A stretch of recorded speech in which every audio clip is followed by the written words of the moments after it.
Hi all welcome back to Salam learning ABD സാറാണ് ഇന്ന് വന്നിട്ടുള്ളത് നമ്മുടെ ഫസ്റ്റ് ചാപ്റ്റർ ആയിട്ടുള്ള the rise of nationalism in Europe. ഈ ഒരു ചാപ്റ്ററിൽ മോസ്റ്റ് ഇമ്പോർട്ടൻ്റ് ആയിട്ടുള്ള വളരെ കൂടുതൽ ക്വസ്റ്റ്യൻസുമായിട്ടാണ് ഞാൻ വന്നിട്ടുള്ളത്. അപ്പോൾ എല്ലാ മക്കളും എന്ത് ചെയ്യുക, ത്രൂ ഔട്ട് ഈ ഒരു ക്ലാസ് കാണടാ. ഓക്കെ, ഈ ഒരു ചാപ്റ്റർ മക്കൾ ഏറ്റവും കൺഫ്യൂസ്ഡ് ആവാറുണ്ട് പലപ്പോഴും. പക്ഷെ ഇതിലെ ക്വസ്റ്റ്യൻസ് ഒക്കെ കാണുമ്പോൾ മക്കൾ ഓക്കെ ഈ ഒരു കൈൻഡ് ഓഫ് ക്വസ്റ്റ്യൻസ് ആണല്ലോ ഈ ഒരു ചാപ്റ്ററിൽ നിന്ന് വരാം എന്നൊരു ഐഡിയ മക്കൾക്ക് കിട്ടും. അപ്പോൾ ഈ ഒരു ചാപ്റ്റർ വളരെ ഈസി ആയിട്ട് എന്ത് ചെയ്യാൻ പറ്റും, പഠിച്ച് കംപ്ലീറ്റ് ചെയ്യാൻ പറ്റും. അപ്പോൾ എല്ലാ മക്കളും ത്രൂ ഔട്ട് ക്ലാസ് കാണുക. അതുപോലെ തന്നെ ക്ലാസ് ഇഷ്ടപ്പെട്ടിട്ടുണ്ടെങ്കിൽ ആ ഒരു കാര്യം കൂടി കമൻറ്റ് ബോക്സിൽ ഇൻഫോം ചെയ്യണേ. അപ്പോൾ നമുക്ക് അടിപൊളിയായിട്ട് സ്റ്റാർട്ട് ചെയ്യാം. Okay, MCQ kind of questions അല്ല എന്ന് കൂടുതലും നമ്മൾ ഈ പറയുന്ന ലെങ്തി ആയിട്ടുള്ള ക്വസ്റ്റ്യൻസ് ആണ്, അല്ലെങ്കിൽ പാരാഗ്രാഫ് ബേസ്ഡ് ക്വസ്റ്റ്യൻസ് ആണ് നമ്മൾ ഇന്ന് കൂടുതൽ എന്ത് ചെയ്തിട്ടുള്ളത്, ആഡ് ചെയ്തിട്ടുള്ളത് കേട്ടോ. ഓക്കെ, നമ്മൾ ഫസ്റ്റ് ക്വസ്റ്റ്യൻ എന്ന് പറയുന്നത് explain romanticism as A cultural movement in Europe. യൂറോപ്പിൽ റൊമാൻറ്റിസിസം എന്ന് പറയുന്നത് ഒരു കൾച്ചറൽ മൂവ്മെന്റ് ആണ്, നമ്മൾ പഠിച്ചിട്ടുണ്ട് അല്ലേ. ഓക്കെ, ഈ റൊമാൻറ്റിസിസം എന്ന് പറയുന്നത് കൾച്ചറൽ മൂവ്മെന്റ് ആണ്. അതെങ്ങനെയാണ്, അത് ഏതൊക്കെ മെത്തഡിലൂടെയാണ് അത് ഇംപ്ലിമെന്റ് ചെയ്യപ്പെടുന്നത്, ഈ കാര്യങ്ങളൊക്കെയാണ് നമുക്ക് അവിടെ നോക്കാനുള്ളത്. എങ്ങനെയാണ് പീപ്പിൾസിനിടയിൽ റൊമാൻറ്റിസിസം നാഷണലിസം അല്ലെങ്കിൽ നാഷണലിസ്റ്റിക് സെന്റിമെന്റ്സ് ക്രിയേറ്റ് ചെയ്തിട്ടില്ല എന്നുള്ളതാണ് നമ്മൾ ഈ ഒരു ക്വസ്റ്റ്യനിൽ നമുക്ക് നോക്കാനുള്ളതാ. അപ്പോൾ ഇവിടെ നമുക്ക് ഫസ്റ്റ് കാണാൻ പറ്റും, ഇതൊരു കൾച്ചറൽ മൂവ്മെന്റ് ആണ്. ഈ പറയുന്ന പോലെ തന്നെ യൂറോപ്യൻ പീപ്പിൾസിനിടയിലേക്ക് ഇമോഷൻസ് കൾച്ചർ ത്രൂ ആണ് എന്ത് ചെയ്യുന്നത്, ഇമോഷൻസ് ക്രിയേറ്റ് ചെയ്യുന്ന ഒരു മൂവ്മെന്റ് ആണ് റൊമാൻറ്റിസിസം എന്ന് നമുക്ക് കാണാൻ പറ്റും. ലാംഗ്വേജ്, ആർട്ട് ഫോമിലൂടെയൊക്കെയാണ് അവിടെ എന്ത് ക്രിയേറ്റ് ചെയ്യുന്നത്, പീപ്പിൾസിന്റെ മൈൻഡിലേക്ക് സെൻസ് ഓഫ് വൺനെസ് അല്ലെങ്കിൽ നാഷണലിസം അല്ലെങ്കിൽ ഫീലിംഗ് ഓഫ് വൺനെസ് ഒക്കെ ക്രിയേറ്റ് ചെയ്യുന്നത് നമുക്ക് കാണാൻ പറ്റൂടാ. അപ്പോൾ ഇവിടെ നമുക്ക് കാണാൻ പറ്റും first romanticism as A cultural movement.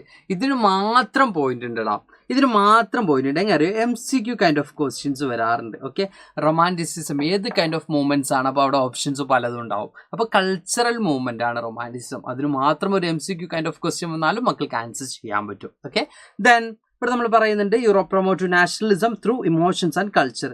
ഈ പറയുന്ന നാഷണലിസം ഇമോഷനിലൂടെയും കൾച്ചറിലൂടെയും പീപ്പിൾസിലേക്ക് ക്രിയേറ്റ് ചെയ്യാനാണ് എന്ത് ട്രൈ ചെയ്യുന്നത്, ഈ പറയുന്ന റൊമാൻറ്റിസിസം എന്ന് പറയുന്ന കൾച്ചറൽ മൂവ്മെന്റ് ക്രിയേറ്റ് ചെയ്യുന്നത് അല്ലെങ്കിൽ ട്രൈ ചെയ്യുന്നത് നമുക്ക് കാണാൻ പറ്റും. ഇനി എന്തൊക്കെയാണ് ഇമോഷൻസിനെ ഗ്ലോറിഫൈ ചെയ്യുക, ലൈക്ക് ഇൻറ്റ്യൂഷൻ, ഇമോഷൻസിന്, അതുപോലെ തന്നെ മിസ്റ്റിക്കൽ ഫീലിംഗ്സിനൊക്കെ ഇമ്പോർട്ടൻസ് കൊടുക്കുക. റീസൺസിനും സയൻസിനും എഗെയിൻസ്റ്റ് ആയിട്ട് ഈ പറയുന്ന മിസ്റ്റിക്കൽ ഫീലിംഗ്സിന് കൂടുതൽ ഇമ്പോർട്ടൻസ് കൊടുക്കുക, ഇമോഷൻസിന് കൂടുതൽ ഇമ്പോർട്ടൻസ് കൊടുക്കുന്ന ഒരു എന്താ പറയുക ഒരു ചിന്താഗതിയാണ്, അല്ലെങ്കിൽ ആ ഒരു വേ ഓഫ് തിങ്കിങ് ആണ് നമുക്ക് എന്ത് കാണാൻ പറ്റുന്നത്, റൊമാൻറ്റിസിസത്തിൽ കാണാൻ പറ്റുന്നത്.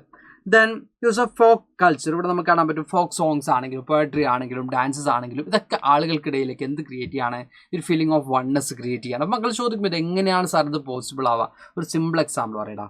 നമ്മുടെ പാസ്റ്റിൽ നമ്മളിങ്ങനെയൊക്കെ ആയിരുന്നു, നമ്മളെല്ലാവരും ഒന്നിച്ചുള്ള ആളുകളായിരുന്നു, നമ്മളിങ്ങനെയൊക്കെ ആയിരുന്നു ജീവിച്ചിരുന്നത് എന്നൊക്കെ ഒരു എന്താ പറയുക പാട്ടിലൂടെയും കഥകളിലൂടെയും ആളുകളിലേക്ക് എത്തിക്കുമ്പോൾ ആളുകൾക്ക് എന്ത് തോന്നാണ്, യെസ് ആ ഒരു പാസ്റ്റ് ആയിരുന്നു ഏറ്റവും ബെസ്റ്റ് എന്ന ആളുകൾക്ക് തോന്നാണ്. അപ്പോൾ ആ ഒരു പാസ്റ്റിൽ നമ്മളെല്ലാവരും ഒരു ലാൻഡിൻ്റെ പാർട്ടായിരുന്നു അല്ലെങ്കിൽ ഒരു നേഷൻ്റെ പാർട്ടായിരുന്നു എന്ന ഒരു ആശയം ആളുകളിലേക്ക് ക്രിയേറ്റ് ചെയ്യാനാണ് അവിടെ ശ്രമിക്കുന്നതാ. ഇതന്നെ ഇവിടെ നമുക്ക് കാണാൻ പറ്റും മിഡിവൽ ഹെറിറ്റേജിനെയും ട്രഡീഷൻസിനെയും ഫോക്ലോറിലൊക്കെയാണ് glorification of past maximum glorify ചെയ്യാണ് റൊമാൻറ്റിസിസത്തിലൂടെ ചെയ്യുന്നത്. അതിൽ ഏറ്റവും ബെസ്റ്റ് എക്സാമ്പിൾ ആയിട്ട് നമുക്ക് കാണാൻ പറ്റുന്നത് ജർമ്മൻ ഫിലോസഫർ ആയിട്ടുള്ള ജൊഹാൻ ഗോഡ്രിഫൈഡ് എന്ത് ചെയ്യുന്നുണ്ട്, ഹെർഡർ എന്ത് ചെയ്യുന്നുണ്ട്, ഈ പറയുന്ന പോലെ തന്നെ ഫോക്ക് പോയട്രിയൊക്കെ മാക്സിമം എൻകറേജ് ചെയ്യുന്നുണ്ട് പീപ്പിൾസിൻ്റെ ഇടയിലേക്ക് ഈ പറയുന്ന നാഷണലിസ്റ്റിക് സെൻറ്റിമെൻറ്റ്സ് ക്രിയേറ്റ് ചെയ്യാൻ വേണ്ടി നമുക്ക് കാണാൻ പറ്റും. അപ്പോൾ ഇതൊക്കെയാണ് റൊമാൻറ്റിസിസം എന്ന് പറയുന്നത്. അതിൽ നമുക്കൊരു എക്സാമ്പിൾ എടുക്കുകയാണെങ്കിൽ ലാംഗ്വേജും എന്ത് ചെയ്യുന്നുണ്ട്, ക്രൂഷ്യൽ ആയിട്ടുള്ള റോൾ പ്ലേ ചെയ്യുന്നുണ്ട് ഫീലിംഗ് ഓഫ് വൺനെസ് ക്രിയേറ്റ് ചെയ്യുന്നതിൽ.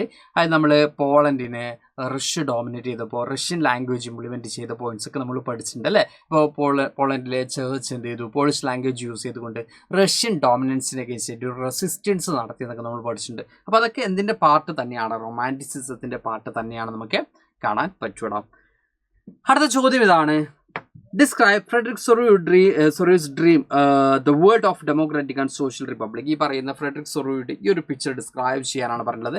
നമ്പർ ഓഫ് പോയിന്റ്സിന് നമ്മൾ ലൈവിലാണെങ്കിലും നമ്മൾ ക്ലാസ് എടുക്കുന്ന സമയത്ത് ഓരോ അല്ലെങ്കിൽ കോണ്ടന്റായിട്ടൊക്കെ നമ്മൾ ആ ഒരു പോയിന്റ്സ് ആ ഒരു പിക്ചറൊക്കെ കൃത്യമായിട്ടും എക്സ്പ്ലെയിൻ ചെയ്തിട്ടുണ്ട്. അപ്പോൾ അതിൽ ഈ പറയുന്ന എന്തൊക്കെയാണ് ആ ഒരു ഫ്രെഡറിക് സൊറൂയുടെ ഈ ഒരു പെയിന്റിങ്ങിൽ എന്തൊക്കെയാണ് ഉൾപ്പെട്ടിട്ടുള്ളത് എന്നുള്ളതാണ് നമുക്ക് ചോദ്യം വന്നിട്ടുള്ളത്. അപ്പോൾ 1848 ഫ്രെഡറിക് സൊറൂ എന്ത് ചെയ്തത്, ഈ ഒരു ഫോർ പ്രിൻസ് എന്ത് ചെയ്തത്, ഡ്രീം വോൾട്ടോ world wide democratic and social republic എന്ന് പറയുന്ന ഒരു പിക്ചർ അല്ലെങ്കിൽ ഒരു പെയിൻറ്റിങ് ഫ്രെഡറിക് സൊറൂ ഇൻട്രൊഡ്യൂസ് ചെയ്യുന്നത് നമുക്ക് കാണാൻ പറ്റും.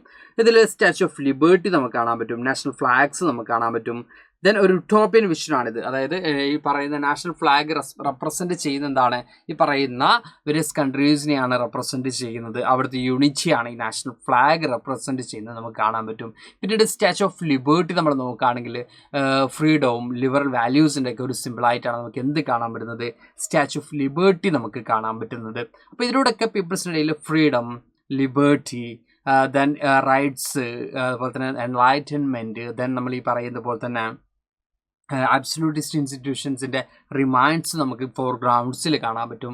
ദെൻ ഡിഫറെൻറ്റ് നാഷൻസ് ഫ്ലാഗ് ഉയർത്തിക്കൊണ്ട് പോകുന്നത് നമുക്ക് കാണാൻ പറ്റും. അപ്പോൾ ഇതൊക്കെയാണ് ഈ ഒരു പെയിൻറ്റിങ്സിൽ നമുക്ക് മേജറായിട്ട് എന്ത് ചെയ്യുന്നത് കാണാൻ പറ്റുന്ന കാര്യങ്ങൾ കേട്ടോ.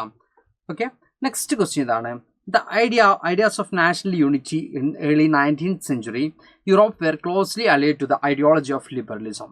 നമുക്ക് കാണാൻ പറ്റും 19th സെഞ്ചുറിയിലുള്ള ഈ പറയുന്ന എന്താണ് നാഷണൽ യൂണിറ്റി എന്ന ഐഡിയ ലിബറലിസം എന്ന ഐഡിയയുമായിട്ട് വളരെയധികം ക്ലോസ് അലീഡ് ആണ് നമുക്ക് കാണാൻ പറ്റും. അതെങ്ങനെയാണ് എന്നുള്ളതാണ് നമുക്ക് നോക്കാനുള്ളത്.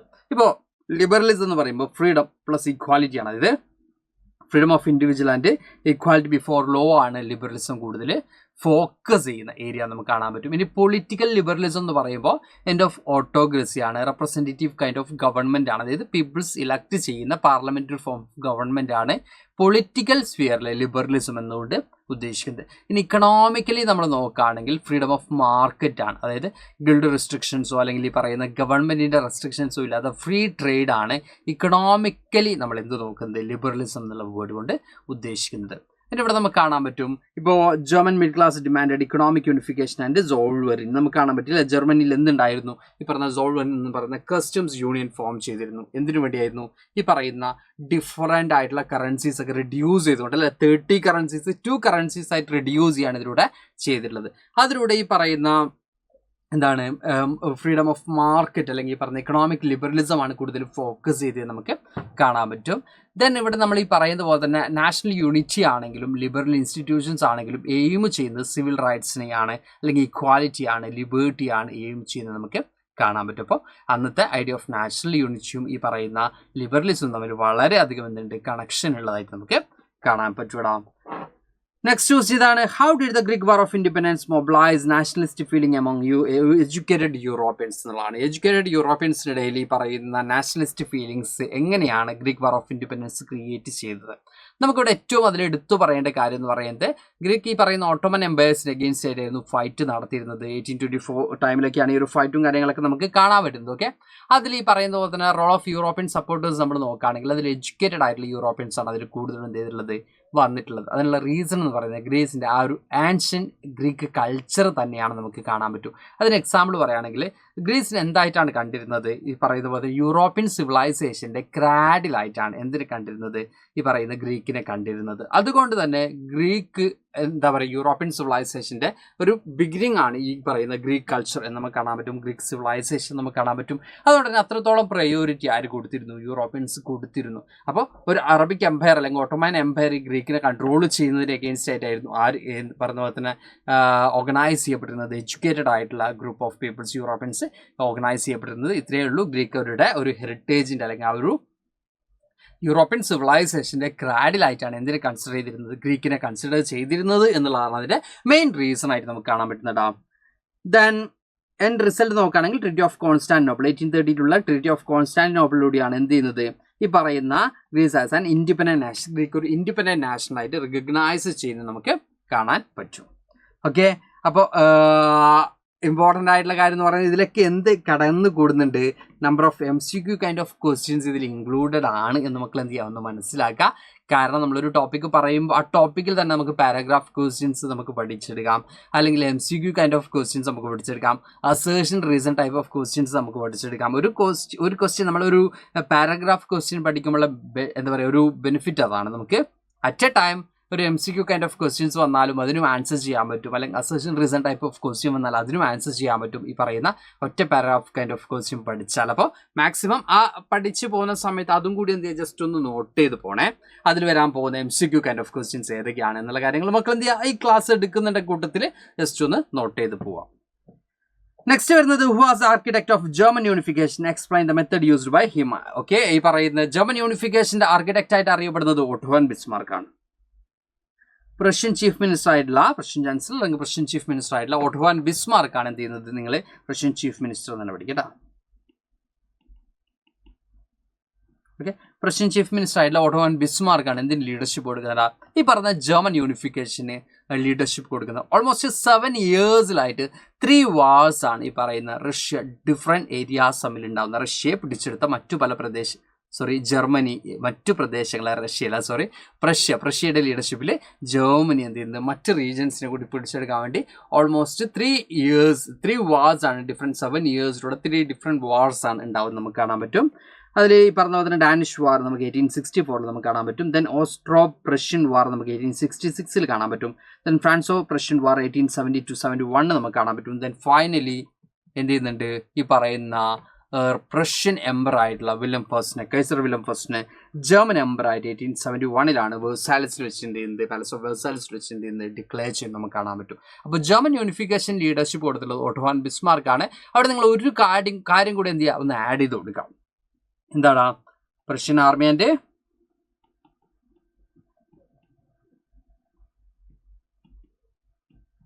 ബ്യൂറോക്രസി, പ്രഷ്യ ആർമിയും ബ്യൂറോക്രസിയും എന്ത് ചെയ്തിട്ടുണ്ട്, ഓട്ടോ വാൻ ബിസ്മാർക്കിനെ അസിസ്റ്റ് ചെയ്തിട്ടുണ്ട്. അപ്പോൾ ഓട്ടോ വാൻ ബിസ്മാർക്ക് ആരുടെ സപ്പോർട്ടോട് കൂടിയാണ്, പ്രഷ്യൻ ആർമിയുടെയും പ്രഷ്യൻ ബ്യൂറോക്രസിയുടെയും സപ്പോർട്ടോട് കൂടിയാണ് German unification process auto von Bismarck 1871 കൂടി എന്ത് ചെയ്യുന്നത്, ഫിനിഷ് ചെയ്യുന്നത് അല്ലെങ്കിൽ കംപ്ലീറ്റ് ചെയ്യുന്നത് നമുക്ക് കാണാൻ പറ്റും. ഇമ്പോർട്ടൻ്റ് ആയിട്ടുള്ള ഒരു ടോപ്പിക്കാണത്. ഇനി ഈ ക്വസ്റ്റ്യൻ വേറൊരു മെത്തേഡിലും നമുക്ക് എക്സ്പെക്ട് ചെയ്യാം. Describe the process by which Germany was unified as a national state. നമ്മൾ നോക്കുകയാണെങ്കിൽ ഈ പറയുന്ന ഓട്ടോ വാൻ ബിസ്മാർക്കിൻ്റെ ലീഡർഷിപ്പിൽ, പ്രഷ്യയിലെ ഓട്ടോ വാൻ ബിസ്മാർക്കിൻ്റെ ലീഡർഷിപ്പിലാണ് ജർമ്മൻ യൂണിഫിക്കേഷൻ പ്രോസസ്സ് സ്റ്റാർട്ട് ചെയ്തിട്ടുള്ളത്. അതിൽ ഈ പറയുന്ന ഇക്കണോമിക് യൂണിറ്റി ക്രിയേറ്റ് ചെയ്യാൻ വേണ്ടിയാണ് എന്ത് ഫോം ചെയ്തിട്ടുള്ളത്, സോൾവറിൻ ക്ലബ്ബ് ഓൾറെഡി ബിഫോർ തന്നെ എന്ത് ചെയ്തിട്ടുണ്ട്, ഈ പറയുന്ന യൂണിഫിക്കേഷൻ മുമ്പ് തന്നെ ഫോം ചെയ്തിട്ടുള്ളതായിട്ട് നമുക്ക് കാണാൻ പറ്റും. ഓൾമോസ്റ്റ് 3 വാർസ് ഉണ്ടായിരുന്നു. അതിലാണ് ഈ പറയുന്ന എന്ത് ചെയ്ത് ഓസ്ട്രിയൻ ഇൻഫ്ലുവൻസ് ഒക്കെ ഫിനിഷ് ചെയ്തുകൊണ്ട് ജർമ്മനിയെ കംപ്ലീറ്റ് ആയിട്ടും ഇൻഡിപെൻഡൻ്റ് ആക്കുന്നതും ജർമ്മൻ യൂണിഫിക്കേഷൻ കംപ്ലീറ്റ് ചെയ്യുന്നത് നമുക്ക് കാണാൻ പറ്റും. ഇതിന് 1871 എന്ത് ചെയ്യുന്നത്, കിങ് വില്യം ഫസ്റ്റിനെ എന്ത് ചെയ്യുന്നത് ക്രൗണ്ട് അല്ലെങ്കിൽ ജർമ്മൻ എംബറായിട്ട് ഡിക്ലെയർ ചെയ്യുന്നത്. ഇത് രണ്ടും ഒരേ കൈൻഡ് ഓഫ് ക്വസ്റ്റ്യൻ ആണ്. ക്വസ്റ്റ്യൻ്റെ മെത്തേഡിനനുസരിച്ച് മാർക്കിനനുസരിച്ച് എന്ത് ചെയ്യാം, മക്കൾക്ക് ആൻസേഴ്സിലും ചെറിയ വേരിയേഷൻസും കാര്യങ്ങളൊക്കെ കൊടുക്കാം. ഡീറ്റെയിൽഡ് ആയിട്ട് എഴുതേണ്ട മാർക്കാണ് അല്ലെങ്കിൽ വെയിറ്റേജ് ടൈപ്പ് ഓഫ് ക്വസ്റ്റ്യൻസ് ആണെങ്കിൽ അവിടെ ഡീറ്റെയിൽഡ് ആയിട്ട് തന്നെ മക്കൾ എന്ത് ചെയ്യണം, ആൻസർ കൊടുക്കേണ്ടതുണ്ട് കേട്ടോ. ഡീറ്റെയിൽഡ് ആയിട്ട് തന്നെ മക്കൾ ആൻസർ കൊടുക്കണം. അതുപോലെ തന്നെ ഇമ്പോർട്ടൻ്റ് ആയിട്ട് വരുന്ന ഒരു ക്വസ്റ്റ്യൻ ആണ്.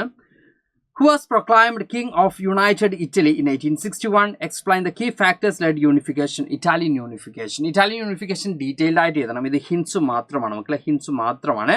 ഇവിടെ നമുക്ക് കാണാൻ പറ്റും വിക്ടർ ഇമ്മാനുവൽ II ആണ് സാർഡിനിയ എന്താ പറയുക proclaimed king of Italy in 1861. ഈ പറയുന്ന സാർഡിനിയ പിഡ്മോണ്ട് അല്ലെങ്കിൽ നമ്മൾ ഈ പറയുന്ന ഇറ്റാലിയൻ പ്രിൻസ്ലി ഹൗസ് ഗവേൺ ചെയ്തിരുന്ന ഒറ്റ റീജിയൻ ആയിരുന്നു 7 സ്റ്റേറ്റിൽ ഈ സാർഡിനിയ എന്ന് പറയുന്നത്. അവിടുത്തെ കിങ് ആയിട്ടുള്ള വിക്ടർ ഇമ്മാനുവൽ II എന്തായിട്ട് ഡിക്ലെയർ ചെയ്യുന്നത്, യൂണിഫൈഡ് ഇറ്റലിയുടെ കിങ് ആയിട്ട് ഡിക്ലെയർ ചെയ്യുന്നത്.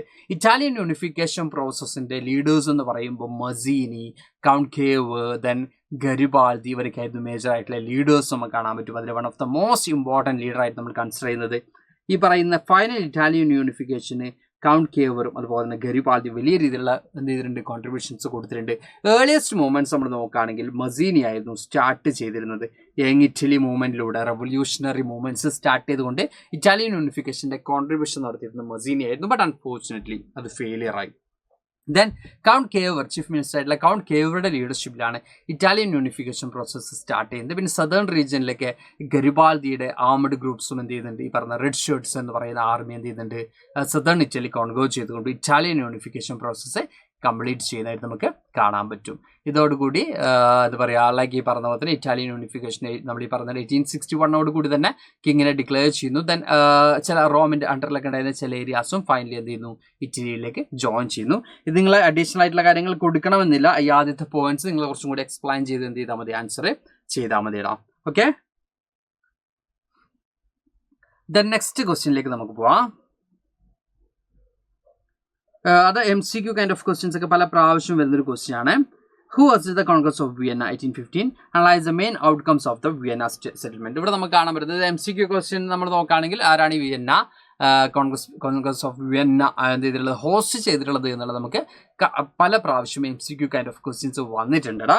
അപ്പോൾ ആരാടാ, ഓസ്ട്രിയൻ ചാൻസലർ ആയിട്ടുള്ള ഡ്യൂക്ക് മെറ്റേണിക് ആണ് അതിൻ്റെ ലീഡർഷിപ്പ് കൊടുത്തിട്ടുള്ളത് നമുക്ക് കാണാൻ പറ്റും. അപ്പോൾ അത് one of the most important ആയിട്ടുള്ള ഒരു MCQ കൂടിയാണ്. അപ്പോൾ ഞാൻ ചിലത് ഇവിടെ MCQ വരും എന്ന് പറഞ്ഞത് മക്കൾ അത് എന്ത് ചെയ്യുക, ജസ്റ്റ് അവിടെ നോട്ട് ചെയ്ത് പോയാൽ മതി. അത് ഇമ്പോർട്ടൻ്റ് ആയിട്ടുള്ള ഒരു MCQ ക്വസ്റ്റ്യൻ കൂടി ആണ്. ഓക്കെ, ഇവിടെ നമുക്ക് നോക്കാനുള്ളത് ആരാണ് ഹോസ്റ്റ് ചെയ്തിട്ടുള്ള വെച്ചാൽ ഓസ്ട്രിയൻ ചാൻസലർ ആയിട്ടുള്ള ഡ്യൂക്ക് മെറ്റേണിക് ആണ് ഈ പറയുന്ന ട്രീറ്റി ഓഫ് വിയന്ന അല്ലെങ്കിൽ കോൺഗ്രസ് ഓഫ് വിയന്നയിൽ എന്ത് ചെയ്യുന്നു, ഹോസ്റ്റ് ചെയ്യുന്നത് നമുക്ക് കാണാൻ പറ്റും. ഇനി അതിൻ്റെ മെയിൻ എയിം എന്ന് പറയുമ്പോൾ restore old order, strengthening monarchies and suppress liberal nationalist aspirations. നമുക്കിവിടെ കാണാൻ പറ്റുന്നത് ഈ പറയുന്ന കൺസർവേറ്റീവ്സ് അല്ലെങ്കിൽ ഈ കോൺഗ്രസ് ഓഫ് വിയന്നയിൽ ഉണ്ടായിട്ടുള്ള മെമ്പേഴ്സിൻ്റെ അൾട്ടിമേറ്റ് എയിം എന്ന് പറയുന്നത് ഓൾഡ് മൊണാർക്സിനൊക്കെ എന്തെങ്കിലും ഓൾഡ് ഓർഡറൊക്കെ എന്ത് ചെയ്യുക, റീസ്റ്റോർ ചെയ്യുക, മൊണാർക്സിനൊക്കെ മാക്സിമം സ്ട്രെങ്തൻ ചെയ്യുക, ആ ട്രഡീഷണൽ ഇൻസ്റ്റിറ്റ്യൂഷൻസിനൊക്കെ മാക്സിമം എന്ത് ചെയ്യുക, അപ്ലിഫ്റ്റ് ചെയ്യുക. അതുകൂടാതെ നാഷണലിസം അല്ലെങ്കിൽ ലിബറൽ മൂവ്മെൻറ്റ്സും കാര്യങ്ങളൊക്കെ എന്ത് ചെയ്യുക, സപ്രസ് ചെയ്യുക. ഇതൊക്കെയായിരുന്നു അൾട്ടിമേറ്റ്ലി ഈ പറയുന്ന കോൺഗ്രസ് ഓഫ് വിയന്നയിൽ തീരുമാനിച്ചിരുന്ന കാര്യങ്ങൾ നമുക്ക് കാണാൻ പറ്റൂടാ. ദെൻ മൊണാർക്കീസ് നമ്മൾ നോക്കുകയാണെങ്കിൽ ബോർബൺ ഡൈനാസ്റ്റി ഫ്രാൻസിൽ എന്ത് ചെയ്തു, റീസ്റ്റോർ ചെയ്തു അല്ലെങ്കിൽ അവിടെ വീണ്ടും കൊണ്ടുവന്നു. അതുപോലെ തന്നെ ഡിഫറെൻറ്റ് ഏരിയാസിൽ സ്പെയിനിലാണെങ്കിലും നാപ്പിൾസ് ആണെങ്കിലും ഇറ്റാലിയിലെ പല സ്റ്റേറ്റ്സിലാണെങ്കിലും ഇതുപോലുള്ള എന്താ പറയുക ആക്ടിവിറ്റീസ് ആരുടെ ഭാഗത്തുനിന്നുണ്ടായി, ഈ പറയുന്ന കൺസർവേറ്റീവ് റെജ്യൂംസ് സെറ്റപ്പ് ചെയ്യുന്നതിൻ്റെ ഭാഗമായിട്ട് ഉണ്ടായിട്ടുണ്ട്. ദെൻ ടെറിട്ടോറിയൽ റീഡിസ്ട്രിബ്യൂഷൻ ഉണ്ടായിട്ടുണ്ട്. നെപ്പോളിയൻ പിടിച്ചെടുത്തിരുന്ന പ്രദേശങ്ങൾ വീണ്ടും എന്ത് ചെയ്യുന്നു, ഈ പറയുന്ന വിക്ടോറിയസ് പവേഴ്സ് അല്ലെങ്കിൽ ഈ പറയുന്ന ട്രീറ്റി ഓഫ് വിയന്നയിൽ പാർട്ടിസിപ്പേറ്റ് ചെയ്തിട്ടുള്ള അല്ലെങ്കിൽ നമ്മൾ ഈ പറഞ്ഞ കോൺഗ്രസ് ഓഫ് വിയന്നയിൽ പാർട്ടിസിപ്പേറ്റ് ചെയ്തിട്ടുള്ള നേഷൻസ് എന്ത് ചെയ്യുന്നു, ഷെയർ ചെയ്തെടുക്കുന്ന സിറ്റുവേഷൻസിൻ്റെ കാര്യങ്ങൾ മാറുന്നു. ഓസ്ട്രിയ, ദെൻ റഷ്യ, പ്രഷ്യ, ഇങ്ങനെ ഡിഫറെൻ്റ് ആയിട്ടുള്ള ഏരിയാസ് ആയിരുന്നു ഇതിന് ലീഡർഷിപ്പ് കൊടുത്തിരുന്നത്. അപ്പോൾ അവരൊക്കെ എന്ത് ചെയ്യുന്നുണ്ട്, ഷെയർ ചെയ്തെടുക്കുന്ന രീതിയിലേക്ക് കാര്യങ്ങൾ മാറുന്നു. ദെൻ നോർത്തേൺ ഇറ്റലി ആരുടെ കൺട്രോളിലേക്ക് വരുന്നു, ഓസ്ട്രിയയുടെ കൺട്രോളിലേക്ക് വരുന്നു. പോളണ്ട് റഷ്യയുടെ കൺട്രോളിലേക്ക് വരുന്നു. ഈ സമയത്താണ് റഷ്യൻ ഡോമിനൻസ് എവിടെ ഉണ്ടാവുന്നത്, പോളണ്ടിൽ ഉണ്ടാവുന്നത് നമുക്ക് കാണാൻ പറ്റൂടാ. ദെൻ ബാലൻസ് ഓഫ് പവർ നമ്മൾ നോക്കുകയാണെങ്കിൽ redistribution of territories ensure no single power dominated Europe. ഈ പറയുന്ന ടെറിട്ടറീസ് റീഡിസ്ട്രിബ്യൂട്ട് ചെയ്യുന്നതിനോട് നെപ്പോളിയൻ പിടിച്ചെടുത്ത പല പ്രദേശങ്ങളും റീഡിസ്ട്രിബ്യൂട്ട് ചെയ്യുന്നതിലൂടെ അൾട്ടിമേറ്റ്ലി എയിം ചെയ്യുന്നത് ഒരു പവറും എന്ത് ചെയ്യേണ്ട, യൂറോപ്പിൽ ഒരു പെർട്ടിക്കുലർ പവർ ഡോമിനേറ്റ് ചെയ്യേണ്ട എന്നുള്ളത് തന്നെയാണ് അവർ അൾട്ടിമേറ്റ്ലി എയിം ചെയ്യുന്നത് നമുക്ക് കാണാൻ പറ്റൂടാ. Then liberal ideas maximum suppress ചെയ്യുന്നു. കൺസർവേറ്റീവ് പവേഴ്സ് മാക്സിമം എന്ത് ചെയ്യുന്നു, opposite freedom of press, representative government and nationalism. ഈ പറയുന്ന റെപ്രസെൻറ്റേറ്റീവ് കൈൻഡ് ഓഫ് ഗവൺമെൻറ്റിനെ ഒപ്പോസ് ചെയ്യുന്നു, നാഷണലിസ്റ്റിക് സെൻറ്റിമെൻറ്റ്സിനെ സപ്രസ് ചെയ്യുന്നു, ഫ്രീഡം ഓഫ് പ്രസ് കൺട്രോൾ ചെയ്യുന്നു. അങ്ങനെ മാക്സിമം കൺസർവേറ്റീവ് റെജ്യൂംസ് ആണ് അവിടെ സെറ്റപ്പ് ചെയ്യുന്നത്. ഇനി ഇവിടെ നമുക്ക് കാണാൻ പറ്റും ഹോളി അലയൻസ് നമ്മൾ നോക്കുകയാണെങ്കിൽ റഷ്യ, ഓസ്ട്രിയ ഈ പറയുന്ന പോലെ തന്നെ എന്ത് ചെയ്യുന്നുണ്ട്, like monarchy and crush revolutions ഇല്ലാതാക്കിക്കൊണ്ട് മൊണാർക്കിയാണെന്ന് ചെയ്യുന്നവർ പ്രൊമോട്ട് ചെയ്യും നമുക്ക് കാണാൻ പറ്റും. അപ്പോൾ മോസ്റ്റ് ഇമ്പോർട്ടൻ്റ് ആയിട്ടുള്ള കുറേ അധികം ക്വസ്റ്റ്യൻസ് ആണ് നമ്മളിവിടെ പഠിച്ചു തരാം. ഓക്കെ, നമുക്ക് 1-2 ക്വസ്റ്റ്യൻസും കൂടി നോക്കിയിട്ട് ഈ ഒരു സെഷനോട് വൈൻഡപ്പ് ചെയ്യാം. മക്കളെനിക്ക് ഇത്രയും ലെങ്തി ആയിട്ടുള്ള സെഷൻ വേണോ സാറേ എന്നൊക്കെ മക്കൾക്ക് തോന്നുന്നുണ്ടാവും. എന്നാലും നമുക്ക് ഇമ്പോർട്ടൻ്റ് ആയിട്ടുള്ള 1-2 ക്വസ്റ്റ്യൻസും കൂടി നോക്കിയിട്ട് നമുക്ക് സെഷൻ വൈൻഡപ്പ് ചെയ്യണം. What were the main aims of revolutionaries of Europe after 1815 നമ്മൾ നോക്കുകയാണെങ്കിൽ political freedom and end of absolutism എന്ന് പറയുമ്പോൾ ഈ പറയുന്ന പോലെ തന്നെ ഓട്ടോക്രാറ്റിക് മൊണാർക്കീസിനൊക്കെ എന്ത് ചെയ്യുക, ഓവർത്രോ ചെയ്യുക അല്ലെങ്കിൽ ആബ്സൊല്യൂട്ടിസ്റ്റ് ഇൻസ്റ്റിറ്റ്യൂഷൻസിനൊക്കെ എന്ത് ചെയ്യുക, എൻഡ് ചെയ്തുകൊണ്ട് ഒരു കോൺസ്റ്റിറ്റ്യൂഷണൽ ഗവൺമെൻറ് എസ്റ്റാബ്ലിഷ് ചെയ്യുക എന്നുള്ളതായിരുന്നു ആരുടെ എയിം, ഈ പറഞ്ഞ റവല്യൂഷണറീസിൻ്റെ മെയിൻ എയിം നമുക്ക് കാണാൻ പറ്റും. Then national unification of Italy, unification ജർമ്മനിയൊക്കെ പോലെ നാഷണൽ യൂണിഫിക്കേഷൻ ആയിരുന്നു അൾട്ടിമേറ്റ്ലി അവർ എന്ത് ചെയ്തിരുന്നത്, എയിം ചെയ്തിരുന്നത്. Germany and Italy sought unify their fragmented state. Then Poles, Hungarians and other ethnic groups wanted independence from foreign rule. ഈ പറഞ്ഞ പോലെ തന്നെ പോളണ്ട് ആണെങ്കിലും അല്ലെങ്കിൽ ഹംഗേറിയൻസിനാണെങ്കിലൊക്കെ ഈ പറയുന്ന ഫോറിൻ റൂളേഴ്സ് അല്ലെങ്കിൽ ഔട്ട്സൈഡ് റൂളേഴ്സിനൊക്കെ ആയിരുന്നു അവർക്കും എന്ത് വേണ്ടിയിരുന്നു, ഈ പറയുന്ന ഫ്രീഡം ആവശ്യമായിരുന്നു. അതിനൊക്കെ വേണ്ടിയായിരുന്നു ഒരു മേജറായിട്ടും റെവല്യൂഷൻസും കാര്യങ്ങളൊക്കെ കണ്ടക്ട് ചെയ്തിരുന്നത്. ലിബറൽ ഡെമോക്രാറ്റിക് പ്രിൻസിപ്പിൾസ് ആണ്, റെപ്രസെൻറ്റേറ്റീവ് അസംബ്ലീസ് ആണ്, written constitution, equality before law പോലെയുള്ള ലിബറൽ ഡെമോക്രാറ്റിക് പ്രിൻസിപ്പിൾസ് അപ്ലൈ ചെയ്യണം. ഇനിയുള്ള ഗവൺമെൻറ്റുകളിൽ കൃത്യമായിട്ടും റിട്ടൺ എന്ത് വേണം, കോൺസ്റ്റിറ്റ്യൂഷൻ വേണം. എന്താ പറയുക, ഈ പറഞ്ഞ പോലെ തന്നെ എല്ലാ ആളുകളെയും ഈക്വലി എന്ത് ചെയ്യണം, ബിഫോർ ദ ലോ ട്രീറ്റ് ചെയ്യണം. അങ്ങനെയുള്ള ഒരു ഐഡിയാസ് ഒക്കെ ആയിരുന്നു കൂടുതൽ ഫോക്കസ് ചെയ്തിരുന്നത്. ദെൻ ഫ്യൂഡൽ ടാക്സസ് അബോളിഷ് ചെയ്യുക, കസ്റ്റം ഡ്യൂട്ടീസും പിന്നെ promotion of free trade and single economic market എന്നൊരു കോൺസെപ്റ്റ് അവർ ഇൻട്രൊഡ്യൂസ് ചെയ്തിരുന്നു. Then individual liberty, freedom of press, speech, association, express of nationalist ideas, ഇതൊക്കെ ആയിരുന്നു മേജറായിട്ടും ഈ പറയുന്ന റവല്യൂഷണറീസ് 1815 റവല്യൂഷണറീസ് മെയിൻലി ഫോക്കസ് ചെയ്തിട്ടുള്ള area നമുക്ക് കാണാൻ പറ്റും. ഓക്കെ, അപ്പോൾ തൽക്കാലം ഈ ഒരു സെഷൻ ഇവിടെ വൈൻഡ് അപ്പ് ചെയ്യാം. ഓക്കെ, അപ്പോൾ ഇത്രയും എന്താ പറയുക നമ്പർ ഓഫ് ക്വസ്റ്റ്യൻസ് നമ്മൾ ഡിസ്കസ് ചെയ്ത് ഓൾമോസ്റ്റ് നമ്മൾ 20 മിനിറ്റ്സ് നിയർ എത്തിയിട്ടുണ്ട് അല്ലേ. അപ്പോൾ ഈ ഒരു സെഷനോട് വൈൻഡ് അപ്പ് ചെയ്യാം. ഇനി ഞാനിത് ഈ ഒരു കാര്യം നമ്മുടെ ഗൈഡ് മക്കൾ പല ആളുകളും ചോദിക്കാറുണ്ട്, ഏത് ഗൈഡാണ് സാറേ ചൂസ് ചെയ്യേണ്ടതെന്നൊക്കെ ചോദിക്കാറുണ്ട്. നമ്മുടെ ഗൈഡിനെ കുറിച്ച് മക്കൾക്ക് എല്ലാവർക്കും അറിയാം, ഓൾറെഡി നമ്മുടെ വീഡിയോസും കാര്യങ്ങളൊക്കെ മക്കൾ കണ്ടിട്ടുണ്ടാവും. കുറേ ആളുകൾ ഇത് യൂട്ടിലൈസ് ചെയ്ത് കഴിഞ്ഞതുമാണ്. ഓക്കെ, അപ്പോൾ പറയാനുള്ളത് ഇത്രയേ ഉള്ളൂ. നമ്മുടെ സൈലം സ്റ്റോറിൽ ഈ ഒരു ഗൈഡ് അവൈലബിൾ ആണ്. മാക്സിമം വാങ്ങാത്ത മക്കളൊക്കെ പെട്ടെന്ന് തന്നെ എന്ത് ചെയ്യുക, സൈലം സ്റ്റോറിൽ കയറി നിങ്ങൾ പർച്ചേസ് ചെയ്യണം. അപ്പോൾ ഇതിലൂടെയുള്ള ബെനിഫിറ്റ്സ് എന്താണെന്ന് ചോദിക്കുകയാണെങ്കിൽ നമ്മൾ ഈ പറഞ്ഞ പോലെ തന്നെ കെമിസ്ട്രി ആണെങ്കിലും ഫിസിക്സ് ആണെങ്കിലും മാത്തമാറ്റിക്സ് ആണെങ്കിലും അത് കൂടാതെ നമുക്ക് എന്ത് കാണാൻ പറ്റും, മാത്തമാറ്റിക്സിലെ ഫസ്റ്റും സെക്കൻഡും പാർട്ടുകളും സോഷ്യൽ സയൻസും ബയോളജിയും ഇതിനൊക്കെ ഗൈഡ് അവൈലബിൾ ആണ്. അപ്പോൾ നിങ്ങൾക്കുള്ള ഈ പറഞ്ഞ പോലെ തന്നെ ഈ ഗൈഡ് വാങ്ങിയാലുള്ള ബെനിഫിറ്റ് എന്താണ് സാറേ എന്നായിരിക്കും മക്കൾ നെക്സ്റ്റ് ചോദിക്കാൻ പോകുന്നത്. ബെനിഫിറ്റ് എന്ന് പറയുമ്പോൾ ഇത്രയേ ഉള്ളൂടാ, ഈ പറയുന്ന ഗൈഡ് വാങ്ങിക്കഴിഞ്ഞാൽ നിങ്ങൾക്ക് PYQs നമ്പർ ഓഫ് PYQs നമ്മുടെ ഏറ്റവും ലാസ്റ്റ് റീസെൻ്റ്ലി ഉണ്ടായിട്ടുള്ള കഴിഞ്ഞ വർഷത്തെ ക്വസ്റ്റ്യൻസ് അടക്കം അതിൽ അവൈലബിൾ ആണ് എന്നുള്ളതാണ്. മോസ്റ്റ് ഇമ്പോർട്ടൻ്റ് ആയിട്ടുള്ള കോമ്പറ്റേറ്റീവ് ടൈപ്പ് ഓഫ് ക്വസ്റ്റ്യൻസ് അടക്കം നമ്മുടെ നോട്ട്സ് ഒക്കെ ആണെങ്കിൽ ഈസി ആയിട്ട് നമുക്ക് റീഡ് ചെയ്യാൻ പറ്റുന്ന മെത്തേഡാണ്, അല്ലെങ്കിൽ ആ ഒരു എന്താ പറയുക ആ ഒരു ടൈപ്പ് ഓഫ് നോട്ട്സ് ആണ് അതിൽ കാണാൻ പറ്റുന്നത്. അപ്പോൾ മാക്സിമം യൂട്ടിലൈസ് ചെയ്യുക. പിന്നെ ഒരു കാര്യം പറയാനുള്ളത്, സ്റ്റിൽ ആരെങ്കിലൊക്കെ നമ്മുടെ അസ്ത്ര ബാച്ചിൽ ജോയിൻ ചെയ്യാൻ ബാക്കിയുണ്ടെങ്കിലടാ താഴെ ഒരു കോൺടാക്ട് നമ്പർ കണ്ടില്ലേ, 9995400800. ഈ കോൺടാക്ട് നമ്പറിൽ കോൺടാക്ട് ചെയ്തുകൊണ്ട് നമ്മുടെ അസ്ത്ര ഫാമിലിയിലേക്ക് പെട്ടെന്ന് തന്നെ ജോയിൻ ചെയ്യുക. അവിടെയാണെങ്കിൽ അവിടുത്തെ ഫീച്ചേഴ്സ് മക്കൾക്ക് എല്ലാവർക്കും അറിയാം അല്ലേ. ഡെയിലി അവിടെ ലൈവ് ക്ലാസ്സസ് ഉണ്ട്, പിന്നെയോ റെക്കോർഡഡ് ക്ലാസ്സസ് അവൈലബിൾ ആണ്. ഓരോ ക്ലാസ്സസ് കഴിയുമ്പോഴും അതിൻ്റെ each and every notes and slides മക്കൾക്ക് അവൈലബിൾ ആയിരിക്കും. പിന്നെന്താണ് ബെനിഫിറ്റ് എന്ന് പറയുന്നത്, ഓരോ ചാപ്റ്റേഴ്സ് കഴിയുമ്പോൾ എക്സാമിനേഷൻസ് ഉണ്ടാവും, അതിന് ആൻസർ കീ നമ്മുടെ ആപ്പിൽ വെച്ച് നമ്മൾ ഡിസ്കസ് ചെയ്യും. അപ്പോൾ ഇങ്ങനെ ഒട്ടനവധി ഫീച്ചേഴ്സ് ഉള്ള അപ്പോൾ വീഡിയോസ് ആയിട്ടൊക്കെ അവിടെ ഉണ്ട്. ഇൻസ്റ്റലേൺ ആണെങ്കിലും അല്ലെങ്കിൽ നമ്മൾ ഈ പറഞ്ഞ പോലെ തന്നെ മൈൻഡ് മാപ്പ് ആണെങ്കിലും ഒക്കെ അവിടെ അവൈലബിൾ ആണ്. ഓക്കെ, ഓരോ ലൈവ് കഴിയുമ്പോഴും അതത് ലൈവിലെടുത്ത അന്നന്ന് ക്ലാസ്സിലെടുത്ത ടോപ്പിക് റിലേറ്റഡ് ആയിട്ട് 10 DPP കൂടി, അല്ലെങ്കിൽ നമ്മൾ ഈ പറയുന്ന 10 MCQ ക്വസ്റ്റ്യൻസ് കൂടി മക്കൾ എന്ത് ചെയ്യുന്നുണ്ട്, ഒരു ലൈവ് കഴിയുമ്പോൾ പഠിച്ച് തീർക്കുന്നുണ്ട്. ഓക്കെ, അപ്പോൾ ഇത്രയും അധികം ഫീച്ചേഴ്സ് ഉള്ള ഈ ഒരു ബാച്ചിൽ സ്റ്റിൽ ജോയിൻ ചെയ്തില്ലെങ്കിൽ നമ്മുടെ 2.0 അഡ്മിഷൻ നടന്നുകൊണ്ടിരിക്കുന്നുണ്ട്. അത് മക്കൾ മാക്സിമം എന്ത് ചെയ്യുക, യൂട്ടിലൈസ് ചെയ്യുക. അപ്പോൾ ഈ ഒരു സെഷൻ ഇവിടെ വൈൻഡ് അപ്പ് ചെയ്യാണ്. നമ്പർ ഓഫ് ക്വസ്റ്റ്യൻസ് എന്ന് പറയുമ്പോൾ നമ്മൾ കുറേ അധികം നമ്പർ ഓഫ് ക്വസ്റ്റ്യൻസ് അല്ല ഡിസ്കസ് ചെയ്ത് ലെങ്തി ക്വസ്റ്റ്യൻസ് ആയിരുന്നു. മക്കൾക്ക് സെറ്റ് ആയിട്ടുണ്ടാവും, ഓക്കെ ആയിട്ടുണ്ടാവും എന്ന് എക്സ്പെക്ട് ചെയ്തുകൊണ്ട് ഈ ഒരു സെഷനോട് വൈൻഡ് അപ്പ് ചെയ്യാണ്. Thank you all, by.